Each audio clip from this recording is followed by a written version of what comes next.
अजय गंगवानी जी, आपसे सवाल रहेगा, कितना सही है जब आपके दिग्गज नेता ये बयान देते हैं कि लाठी लेकर विधानसभा में जाएंगे? इस शब्द का इस्तेमाल करना कितना सही?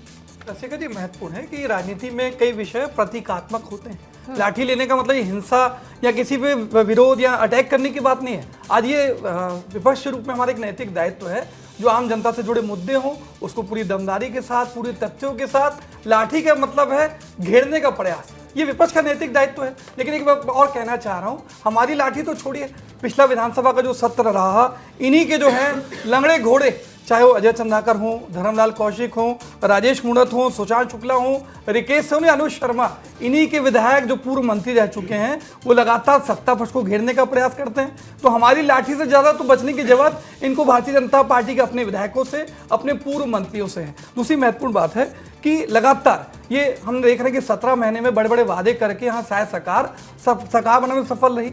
ना महिलाओं को 500 में सिलेंडर दे पा रहे हैं, ना प्रधानमंत्री आवास 18 लाख दे पा रहे हैं, ना आप 1 लाख युवाओं को रोजगार दे पा रहे हैं, ना लगातार जो वादे आप कर रहे हैं। सबसे महत्वपूर्ण बात है हमारे 7 जुलाई के जो कार्यक्रम है, किसान, जवान और संविधान, छत्तीसगढ़ की 70 से 80% जनसंख्या, रसिका जी, किसानी कार्य से जुड़ी है।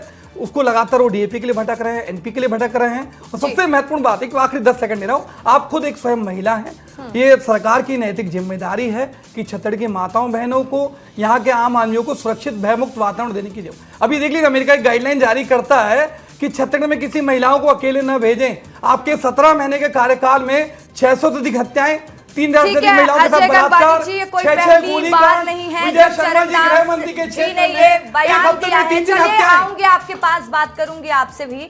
प्रवीण साहू जी, आप किस तरीके से देख रहे हैं इस बयान को? और भारतीय जनता पार्टी पर एक आरोप है कि जो वादे थे पूरे नहीं हुए। क्या हुआ तेरा वादा? देखिए, सबसे पहले भारत माता की जय कहूंगा, आप सभी को नमस्कार और प्रणाम।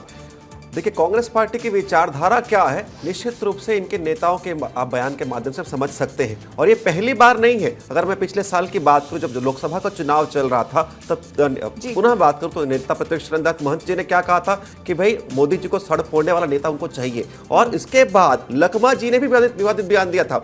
और बड़ी ताजुब की बात है, किसी भी कांग्रेस के नेता, चाहे प्रदेश स्तर के हो या राष्ट्रीय स्तर के नेता, ने इस विषय का खंडन नहीं किया। तो निश्चित रूप से विवादित बयान देने की परिपाटी कांग्रेस पार्टी में बहुत लंबे समय से चल रही है।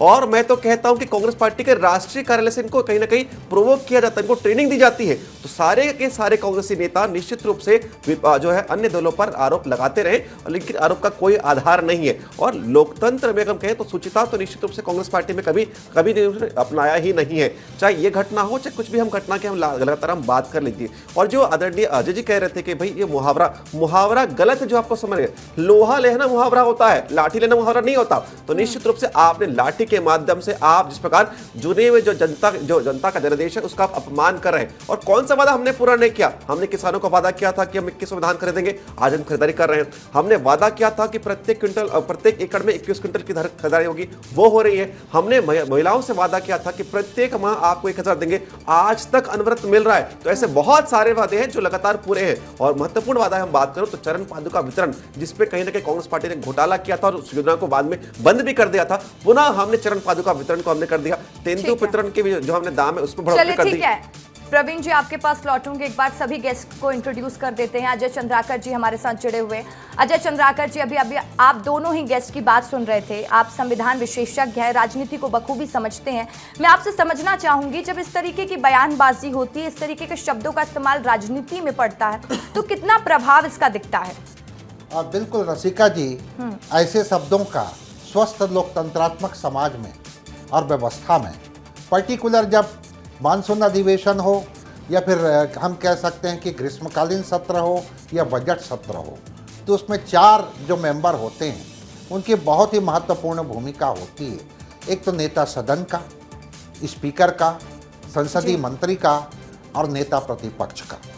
और नेता प्रतिपक्ष लगातार जिस तरह से पहले वो बोले थे कि मेरी अंतिम इच्छा, दूसरी बात वो बोले थे जिस तरह से राजनांदगांव में एक स्टेटमेंट प्रधानमंत्री के बारे में दिए और अभी स्टेटमेंट दिए, नेता प्रतिपक्ष से और अच्छे शब्दों की अपेक्षा जनता रखती है।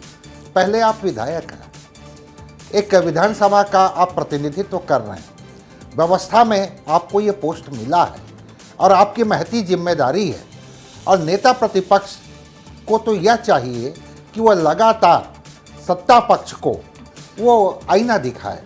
तो यहाँ अपेक्षा यही की जाती है। ये तो खैर सत्र आरंभ होने के पहले की बात है।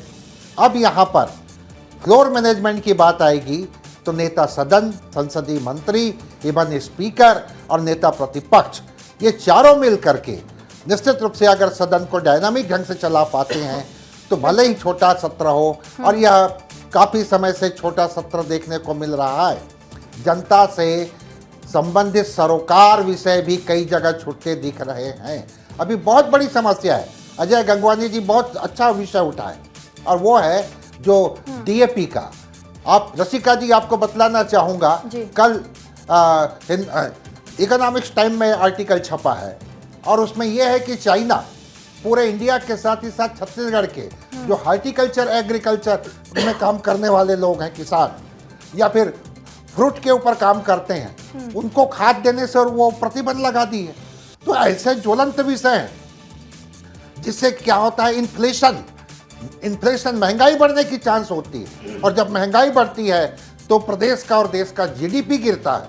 इसलिए नेता प्रतिपक्ष को सत्र आरंभ होने के पहले 3 और जो सज्जन हैं, जिम्मेदार व्यक्ति हैं, उनके साथ तालमेल बनाने में कंसंट्रेट होना चाहिए। बिल्कुल, ऐसी बयानबाजी करने के सिवा पहले वो, जैसे कि अजय गंगवानी जी ने भी कहा कि उनका कहने का अर्थ कुछ और था, तो वो उस तरीके से ही बात को प्रेजेंट कर सकते थे। मृगेन जी भी हमारे साथ जुड़े हुए।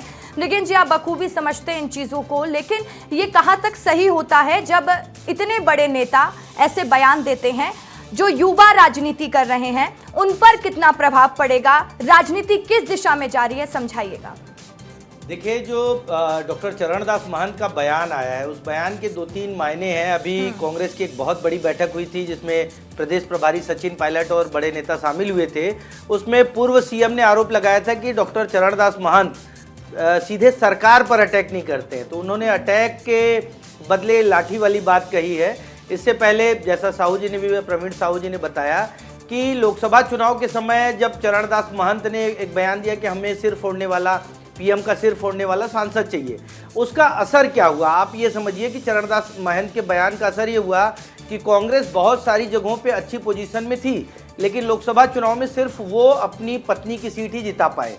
मतलब आप समझिए कि चरणदास महंत के जो बयान आते हैं उसके बहुत लंबे मायने होते हैं। उस समय भी ये कहा गया था कि 3 नेताओं को टारगेट करके चरणदास महंत ने बयान दिया और वो तीनों हार गए।